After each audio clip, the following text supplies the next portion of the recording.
வரலாற்றில் மிகச் சிறந்த கிளர்ச்சி தலைவன் தனது சொந்த மேஜையில் கொலை செய்யப்பட்டான். கிமு என்பது ஸ்பெயின். ரோமானிய தளபதி குயிண்டஸ் செர்டோரியஸ் சுல்லா சர்வாதிகாரியால் எதிரியாக அறிவிக்கப்பட்டு தப்பி ஓடுகிறான். அவன் உள்ளூர் பழங்குடியினருடன் கூட்டணி அமைத்து தனது சொந்த ரோமானிய செனட்டை உருவாக்குகிறான். நாணயங்கள் அடித்து பள்ளிகள் நிறுவுகிறான்.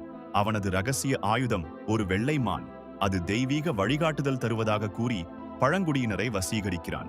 8 ஆண்டுகள் ரோம் அனுப்பிய ஒவ்வொரு படையையும் தோற்கடிக்கிறான். பாம்பே தி கிரேட்டின் படைகளையும் வெல்கிறான். ஆனால் அவனது ரோமானிய அதிகாரிகள் பொறாமைப்படுகின்றனர். மார்கஸ் பெர்பெர்னா ஒரு விருந்துக்கு அழைக்கிறான். கிமு 72 விருந்து மேஜையில் அவன் குத்தி கொலை செய்யப்படுகிறான்.